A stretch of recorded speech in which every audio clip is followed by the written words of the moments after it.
Hello, my name is Kim Harrell, and this is my Interpersonal Communication Project for Liberty University, Class HSER 508. Next slide, please.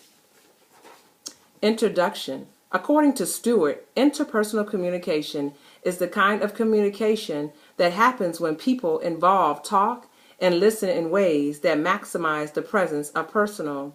As part of this course, we were asked to take a communication skills test. On that test, I received a 90 out of 100, which lets me know that I still have room for improvement. Next slide, please.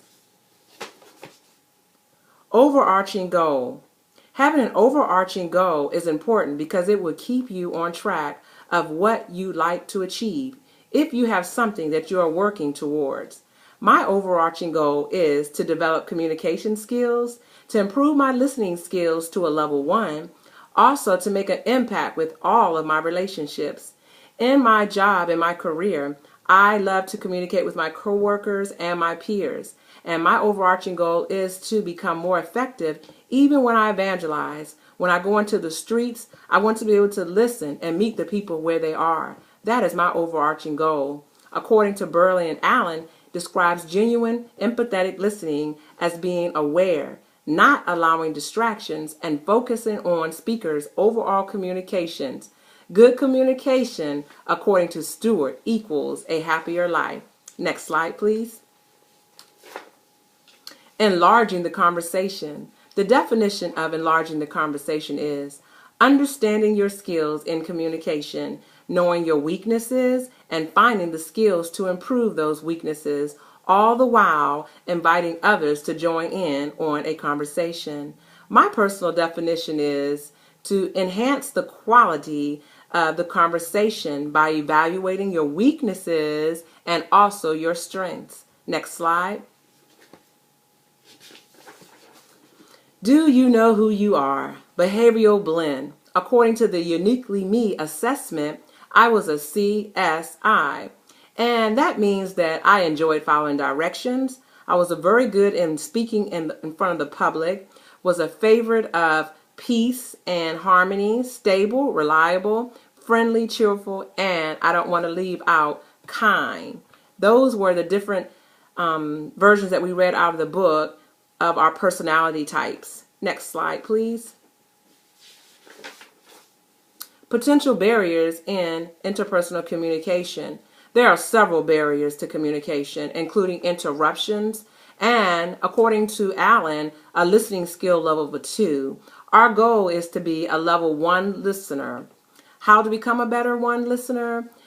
We had a slide, a portion of our book that discussed the talker and listener cards. If you had one card that said talk, you would talk. And if you had another card that said listen, you would listen. At all times, taking your portion seriously, that if you were to listen, you would listen so you could better understand. And when your card was to talk, that was the only time that you could speak. Listening shows respect to the listener. Next slide, please. Potential barriers to interpersonal communication continue. We also learn to develop a cosmopolitan attitude, according to Stewart. Develop empathetic listening.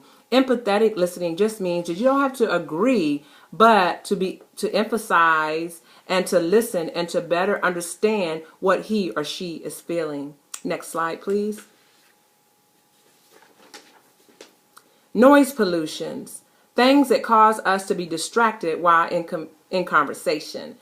I would like to discuss 2 of those. 1, external noises, things around us that cause us to be distracted when we're communicating with others. An example would be if the speaker's voice is too low. And number 2, internal noises, hearing what we want to hear, but not exactly what was said. An example of that would be letting emotions get involved. Other noise pollutions can also be taking on several tasks at once, just being kind of confused because you have too many things going on, and trying to make deadlines in short periods of time. Those are all considered noise pollutions. Next slide.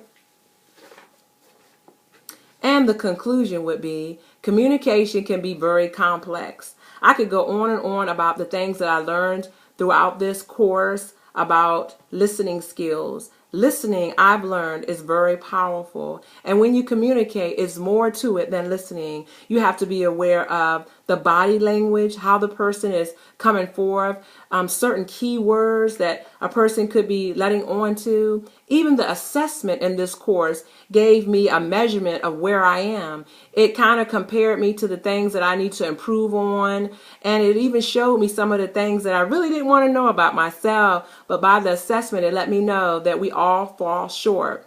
There are many distractions in listening, and one thing that is very important that I take out of interpersonal communication is practice, practice, practice. If you would like to be a better listener, it takes practice. And it just reminds me of the Bible. The Bible speaks of us that when we declare and speak things out of our mouths, it shall come to pass. And that is some things that I'm speaking in my life.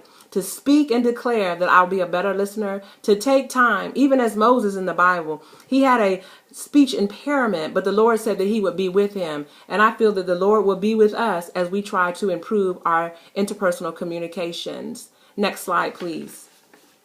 This, you will now see my reference page of all the references that I used to put this project together. This concludes my project of HSER 508, Interpersonal Communications for Liberty University. Be blessed.